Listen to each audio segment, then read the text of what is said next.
శ్రోతలందరికీ నమస్కారం. ఈరోజు ఆ గదిలో అనే కథతో మీ ముందుకు వచ్చాను. మరి కథలోకి వద్దామా? ఆ గదిలో కథ రచన పఠనం విజయలక్ష్మి.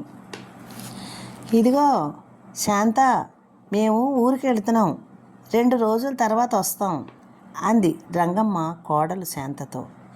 శాంత ఉత్సాహంగా, అలాగే అత్తయ్య గారు, ఇల్లు జాగ్రత్తగా చూసుకుంటాను, వెళ్ళి రండి అంది భరోసాగా. ఆమె మనసులో, అమ్మయ్యా, ఆ గదిలో ఏముందో చూడొచ్చు, ఈవిడ ఆ గదిలోకి ఎవ్వరినీ వెళ్ళనివ్వదు, అలా తాళం వేసి ఉంచుతుంది తప్ప మామూలుగా ఆ గది తెరిచి ఉంచదు. తనకు పని ఉన్నప్పుడు తను ఒక్కరితే ఆ గదిలోకి వెళుతుంది, అయిన వెంటనే తలుపు తాళం వేస్తుంది. పెళ్ళైన దగ్గర నుంచి ఆ మిస్టరీ వీడలేదు. ఒక్కొక్కసారి ఏముంటే నాకెందుకు అనుకున్నా మళ్ళీ కుతూహలంగా ఉంటుంది ఆ గది గురించి. అమ్మయ్య, ఈ 2 రోజులు ఆ గదిలోకి వెళ్ళొచ్చు అనుకుంది సంతోషంగా. కానీ ఆ సంతోషం ఎంతోసేపు నిలవలేదు. శాంత, అదిగో నీకు సామాన్లన్నీ బయట పెట్టాను, వండుకుని తినండి అని చెప్పేసరికి హతాశురాలైంది. అమ్మ తస్సాదియ్యా అంటే ఆవిడ ఊరికి వెళ్ళినప్పుడు కూడా ఆ గదిలోకి వెళ్ళే ఆస్కారం ఇవ్వలేదు. గట్టికిరాలే అనుకుంది. అత్తగారు వెళ్ళిపోయింది. కోడలికి ఉత్సాహం అంతా పోయింది. ఇంతట్లో పక్కింటి సుమతి వచ్చింది. శాంత, ఏం చేస్తున్నావు అంటూ. మా అత్తగారు మామయ్య గారు ఊరికి వెళ్ళారు, పనులు చేసుకుంటున్నాను అంది శాంత. సుమతి కుటుంబం చాలా అన్యోన్యంగా ఉంటారు. అత్తగారు, మామగారు, మరిది, తన 2 పిల్లలతో కలిసి ఎంతో గుట్టుగా కాపురం ఉంటున్నారు. అత్తగారిని తల్లిలా చూసుకుంటుంది సుమతి.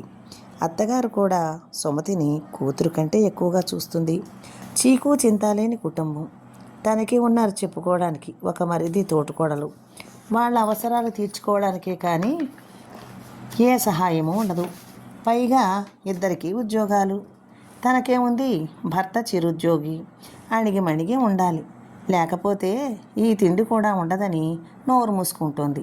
మామగారి ఉద్యోగం మీద ఇల్లు గడుస్తోంది కనుక అత్తగారికి విపరీతమైన గర్వం, అహంకారం కొట్టొచ్చినట్లు కనిపిస్తుంది.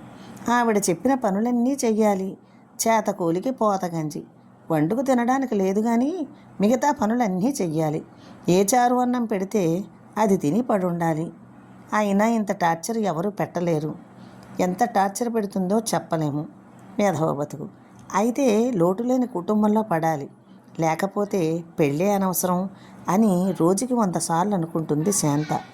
శాంత చాలా శాంతపరురాలే, కానీ శాంతమూర్తే శాంతం కోల్పోయేలా ఉంటుంది ఆ ఇంటి పరిస్థితి. మామగారు ఆయన ధోరణి ఆయనది. ఆయనకొచ్చే డబ్బుని చెల్లాచెదరుగా ఖర్చు పెట్టేస్తుంది అత్తగారు.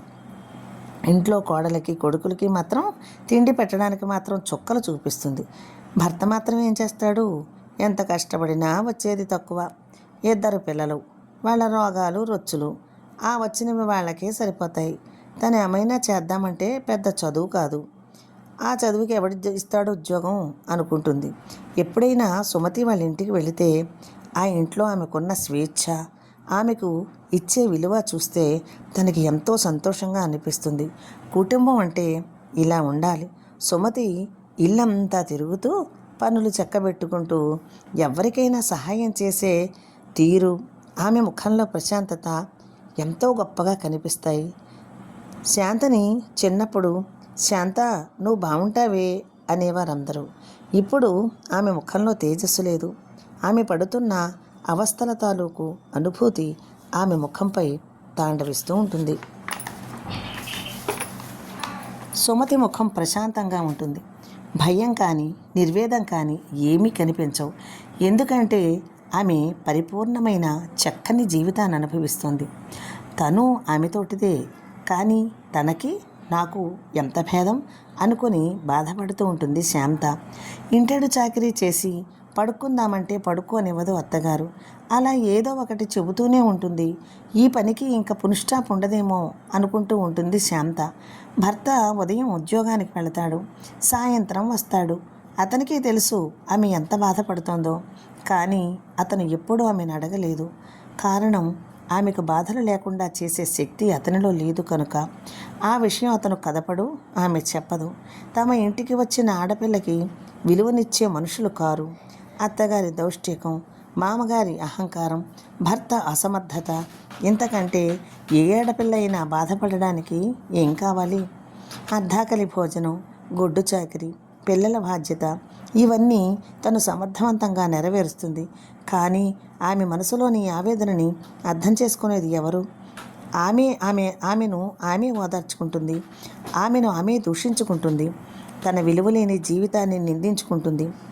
ఈలోపు ఎవరో తలుపు కొట్టిన శబ్దం అయితే ఈ లోకంలోకి వచ్చింది శాంత. తలుపు తీసింది. పాలవాడు వచ్చాడు. పాలు తీసుకుంటుంటే చెప్పాడు పాలవాడు, అమ్మా, 1/2 లీటరు పాలే 2 రోజులు ఇమ్మని చెప్పారమ్మా అత్తయ్య గారు అంటూ 1/2 లీటర్ బాటిల్ అందించాడు. అయ్యో, ఈ 2 రోజులు పిల్లలకు కాస్త పాలు ఇద్దామనుకుంది, అది కూడా లేదు.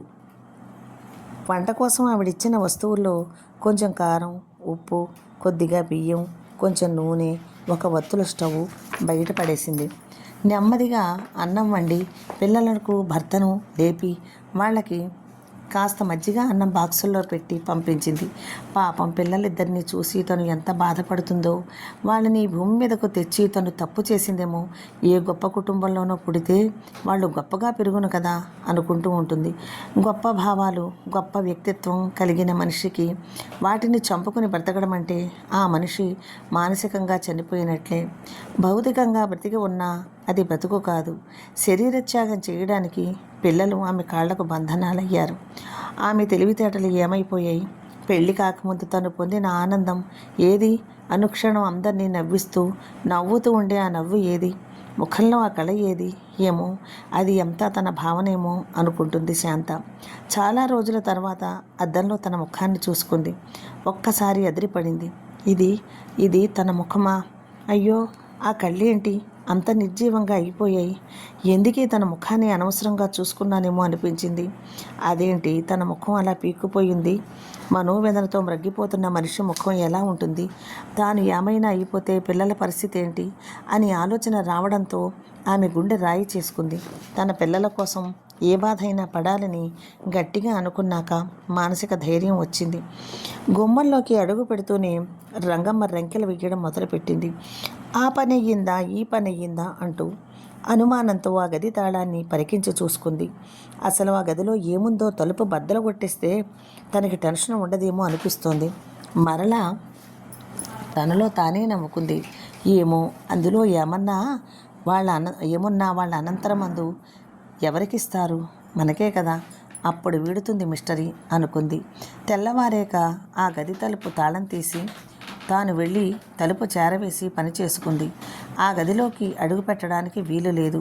మామగారు కూడా ఆ గదికి ఎప్పుడూ వెళ్ళరు. ఎంత కాదనుకున్నా మానవ సహజం ఆ గదిలో ఏ నిధి నిక్షేపాలు ఉన్నాయో, లేకపోతే అంత కట్టడి ఎందుకు చేస్తున్నారు అనుకుంటుంది అనుక్షణం. ఆ తాళాల చెవి ఆమె చీర కొంగున మూడేసుకుంటుంది. ఆ దుర్భరమైన జీవితానికి స్వస్తి పలకాలనుకుంది శాంత. ఎన్నాళ్ళని తన నిరాశ, అణచివేత, తానే ఏదైనా చెయ్యాలని దృఢ నిశ్చయానికి వచ్చేసింది. శాంత భర్తతో చెబితే నువ్వేం చేయగలవు అని డీలా పడేలా మాట్లాడాడు. కానీ ఆమె డీలా పడలేదు. ఆ ఇంట్లో చేసే చాకిరీ ఎక్కడ చేసినా హాయిగా బ్రతకచ్చు. ఆ మాటే భర్తతో మరలా చెప్పింది. కానీ అతనికి ఆ మాటలు రుచించలేదు. అయినా పడుతున్నది ఆమె కనుకొనే ధైర్యంగా ముందుకు వచ్చి అత్తగారితో చెప్పేసింది. అత్తయ్య గారు, నేను ఉద్యోగం చూసుకోదలుచుకున్నాను. ఇక మీకు నేను పనులు చెయ్యలేను. మా బ్రతుకు మేము బ్రతుకుతాం అని స్థిరంగా చెప్పేసింది. దాంతో రంగమ్మ రెచ్చిపోయింది. ఏమిటే, ఏ ఉద్యోగం వెలగబెడతావు అంటూ. మీ దగ్గర చేసే పని ఎక్కడైనా చేసుకుంటే మేము కడుపు నిండా అన్నమైనా తినగలుగుతాం అని ధైర్యంగా చెప్పేసి తన గదిలోకి వచ్చేసింది. భర్త మాటను కూడా ఇంకా వినదలుచుకోలేదు. ఇక ఆమెకు ఆ గది గురించి కూడా మర్చిపోయింది. ఒక వృద్ధ జంటకు వంటకు కుదిరింది. అలా ఆమె బిజీ అయిపోయింది. ఇప్పుడు ఆమె ముఖాన్ని రోజు అద్దంలో చూసుకుంటోంది. ముఖంలో కాంతి వచ్చింది. ఏదో మనోనిబ్బరం ఆమె ముఖం నిండా ప్రస్ఫుటంగా కనిపిస్తోంది. ఆ ఇంట్లోంచి వెళ్ళిపోయాక శాంతలో నూతన ఉత్తేజం పెరిగింది, ఆత్మవిశ్వాసం పెరిగింది. పిల్లలకి, భర్తకి అన్నీ వండి పెట్టుకుంటోంది. వాళ్ళకి కావలసిన బట్టలు, పుస్తకాలు కొంటోంది. పిల్లలు బాగా చదువుకుంటున్నారు. ఒకరోజు హఠాత్తుగా ఫోను వచ్చింది మామగారి దగ్గర నుంచి. అత్తగారు గుండెపోటు వచ్చి చనిపోయిందని. వెంటనే బయలుదేరి భర్త, శాంత, పిల్లలు కలిసి వెళ్ళారు. మరిది, తోటికోడలు కూడా వచ్చారు.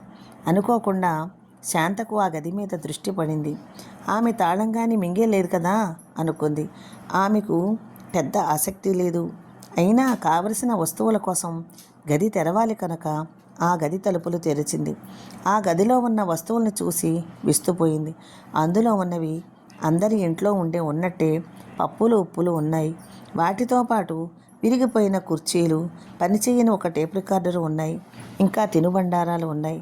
అంతకంటే ఆ గదిలో ఏమీ లేవు. శాంత తోటికోడలు అవి చూసి ఆశ్చర్యపోయారు. అయ్యో, అత్తగారు తమని వంటగదిలోకి వెళ్ళనివ్వకుండా అంత పకడ్బందీగా చేస్తూ ఉంటే అందులో ఏమడులో మాణిక్యాలో ఏ 7 వారాల నగలో దాచిందో అనుకునేవారు. ఆవిడ తెలివైనదో తెలివి తక్కువైందో అర్థం కాలేదు కోడళ్ళకి.